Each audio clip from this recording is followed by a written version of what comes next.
Dari Gunung Biru, Kabupaten Poso, kami mengucapkan Dirgahayu Negara Republik Indonesia ke-79. Merdeka!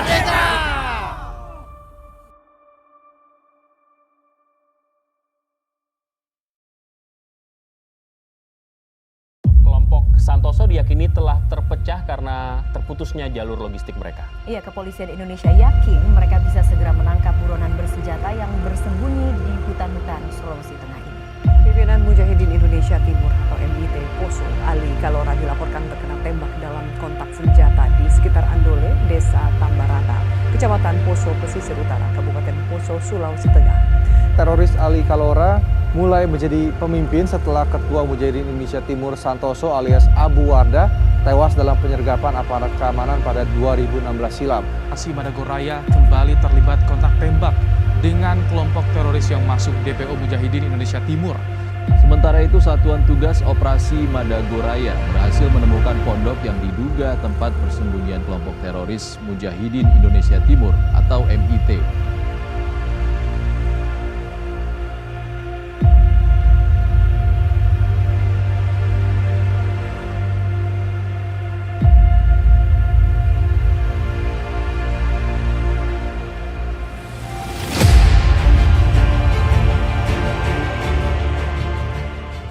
Poso, sebuah kabupaten di Sulawesi Tengah yang dahulu dikenal dengan keindahan alamnya, kini menjadi pusat perhatian nasional dan internasional karena menjadi lokasi operasi pemberantasan terorisme. Pasukan gabungan TNI Polri terus berupaya menumpas kelompok teroris yang bersembunyi di hutan-hutan lebat Poso. Operasi ini merupakan bagian dari upaya negara untuk mengembalikan kedamaian dan keamanan bagi masyarakat Poso. Dalam liputan ini, kita akan menguak kisah di balik layar operasi besar ini, menelusuri dinamika di lapangan, serta merasakan tantangan yang dihadapi para prajurit dan aparat penegak hukum.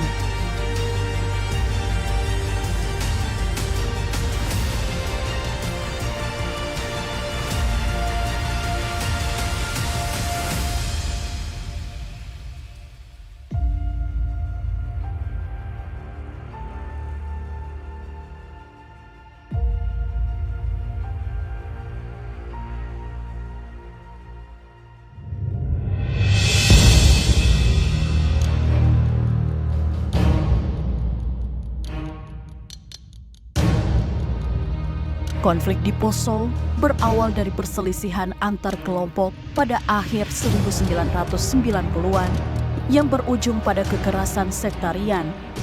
Meski telah dilakukan berbagai upaya damai, sisa-sisa konflik ini dimanfaatkan oleh kelompok radikal untuk membentuk basis di wilayah ini.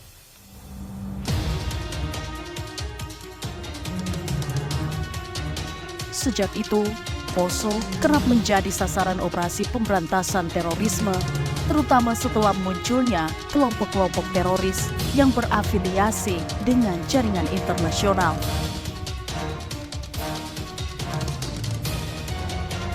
Operasi Madagoraya merupakan operasi gabungan antara TNI dan Polri yang bertujuan untuk menumpas kelompok teroris di Poso.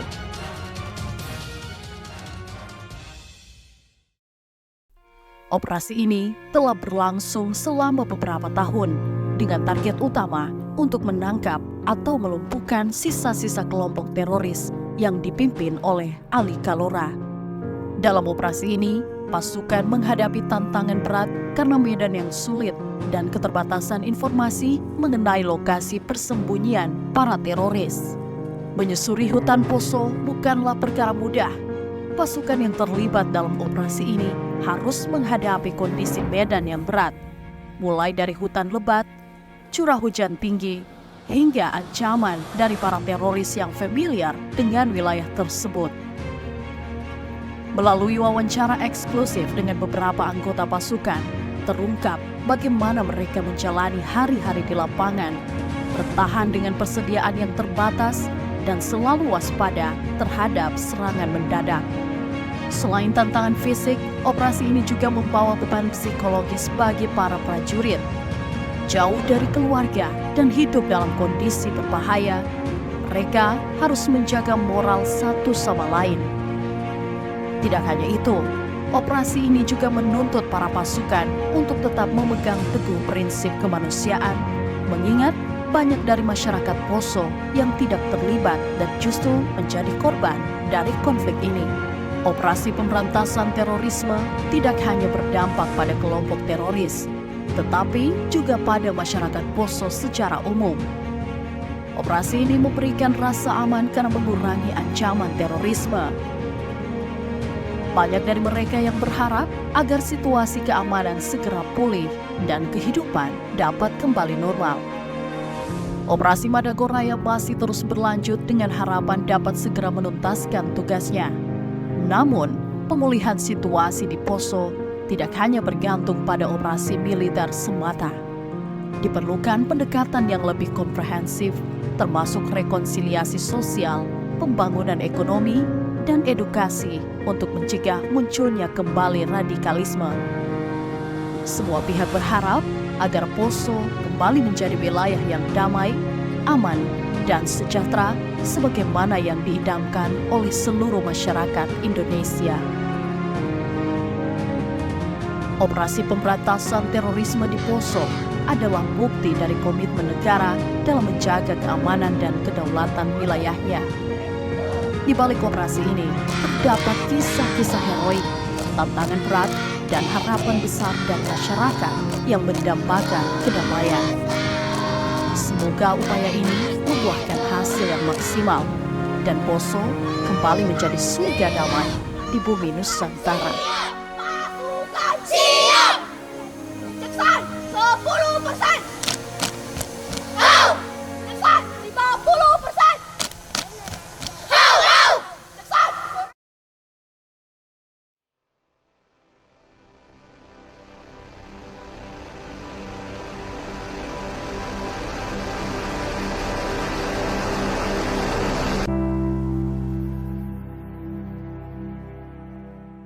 Di kaki Gunung Biru, Desa Pantangolemba, Poso, 62 orang mantan narapidana teroris atau napiter bersama keluarga mereka berdiri tegap menggenggam bendera merah putih dengan tekad yang tak tergoyahkan.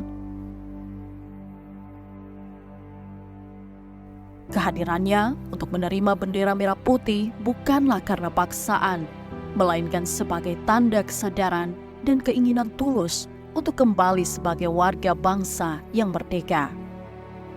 Dalam suasana yang penuh haru, diiringi oleh lagu Indonesia Pusaka, mereka mengibarkan bendera raksasa berukuran 15 x 20 meter sebagai simbol dari komitmen mereka untuk menebus masa lalu dan mencintai negeri ini tanpa syarat. Pada Jumat 16 Agustus 2024, para mantan napiter ini dengan bangga mengangkat Dwi Warna, berikrar untuk setia kepada Ibu Pertiwi hingga akhir hayat. Dengan mengenakan kaos putih bertuliskan Napak Tilas kembali ke NKRI, mereka mengakui kehilafan di masa lalu dan bertekad untuk menjadi warga negara yang baik, mengabdi pada Negara Kesatuan Republik Indonesia atau NKRI. Dari Gunung Biru, Kabupaten Poso, kami mengucapkan Dirgahayu Negara Republik Indonesia ke-79. Merdeka!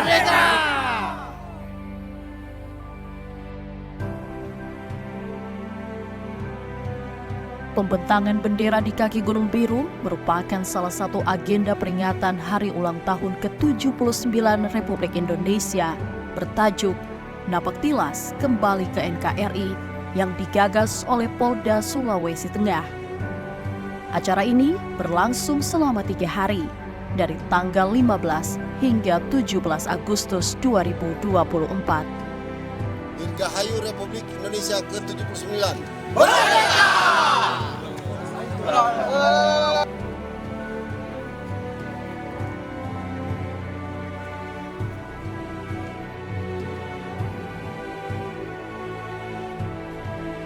Kapolda Sulawesi Tengah Irjen Pol Dr. Agus Nugroho menjelaskan bahwa agenda ini bertujuan untuk mengingatkan semua pihak bahwa di Poso pernah ada kelompok yang menolak NKRI.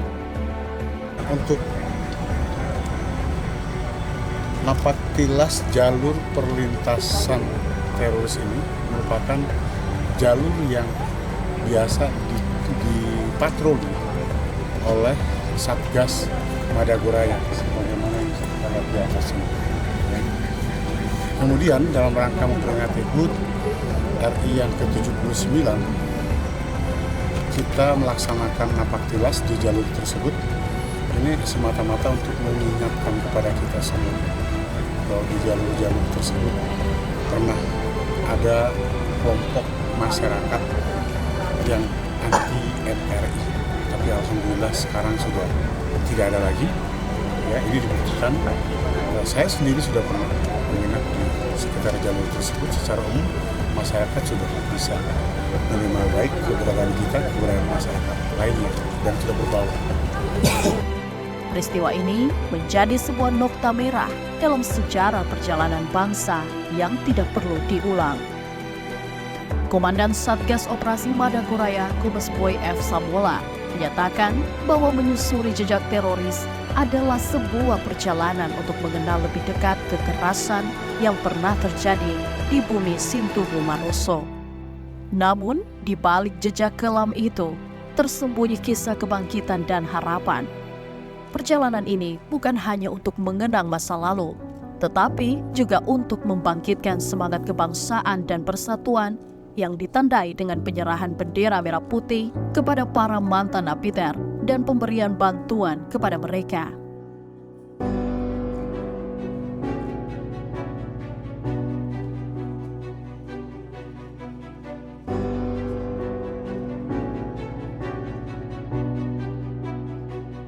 Dengan menggunakan jeep, perjalanan napaktilas dimulai dari rumah Fitrah Larata dan Iswadi di Desa Tiwaa, dilanjutkan ke rumah Muhrin Uke di Desa Maranda, Poso Pesisir.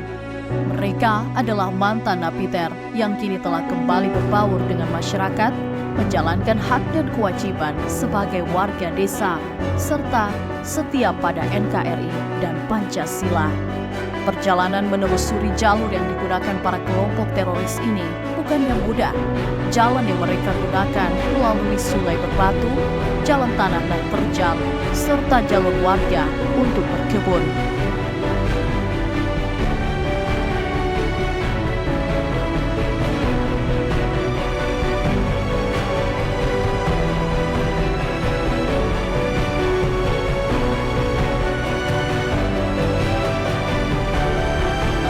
Di tengah perjalanan, tim ekspedisi mendatangi sebuah musola kecil di pegunungan Kawende yang menjadi tempat pembayatan bagi anggota kelompok Santoso. Bangunan sederhana ini yang berdiri di tengah hutan lebat menjadi tempat sakral bagi para pejuang ideologi kekerasan.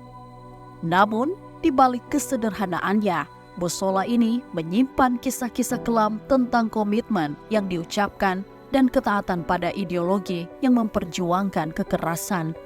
Andi Ipong, seorang mantan napiter, mengungkapkan bahwa musola ini didirikan pada tahun 2015 dan digunakan oleh ratusan orang untuk dibayat sebagai anggota kelompok Santoso. Meski kini bangunan ini mulai keropos, namun kisah-kisah yang melekat pada setiap sudutnya tetap menjadi pengingat betapa kerasnya perjuangan ideologi yang mereka anut. Tim ekspedisi juga mengunjungi berbagai desa yang pernah menjadi basis pergerakan kelompok teroris, termasuk Dusun Taman Ceka yang dikenal sebagai Gunung Biru. Di dusun ini, 2 anggota Polres Poso, Bribka Anumerta Sudirman dan Brigpol Anumerta Andi Sapa, tewas terbunuh pada tahun 2012. Peristiwa ini menjadi salah satu titik penting dalam sejarah perburuan kelompok teroris di wilayah tersebut. Selain Taman Jeka, tim juga mengunjungi Dusun Uwelempe, Desa Towu, yang pernah menjadi tempat persembunyian kelompok teroris. Warga dusun ini yang dulu takut untuk pergi ke kebun karena ancaman dari kelompok bersenjata, kini telah kembali menjalani kehidupan normal. Bukan hanya itu, Tim ekspedisi juga mendatangi air terjun Kilo yang menjadi lokasi Santoso CS latihan dan berenang serta mandi.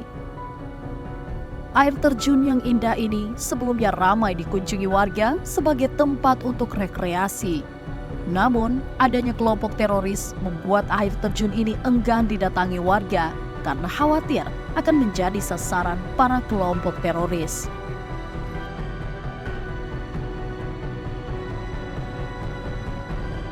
Perjalanan napak tilas ini bukan hanya sekedar mengenang masa lalu, tetapi juga sebagai upaya untuk menutup lembaran kelam sejarah dan melangkah menuju masa depan yang lebih cerah. Para mantan napiter yang terlibat dalam acara ini menyadari betapa berharganya kehidupan yang damai, dan mereka berkomitmen untuk terus menjaga persatuan dan kesatuan bangsa. Melalui napak tilas ini, mereka menemukan makna sejati dari kebebasan dan kemerdekaan, serta bertekad untuk mengabdi kepada negeri ini dengan sepenuh hati.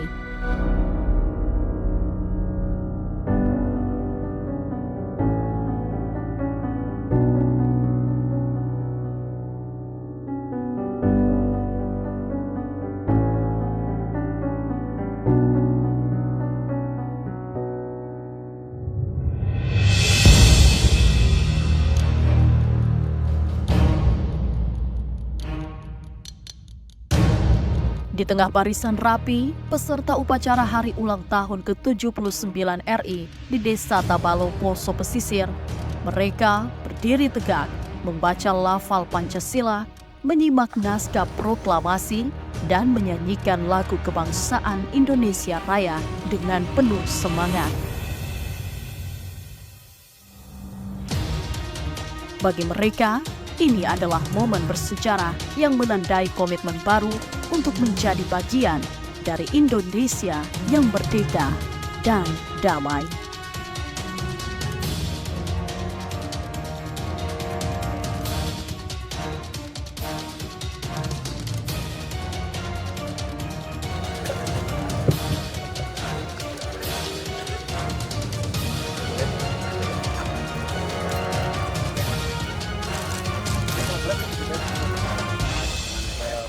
Satu, dua, tiga, sekali lagi 1, 2, 3.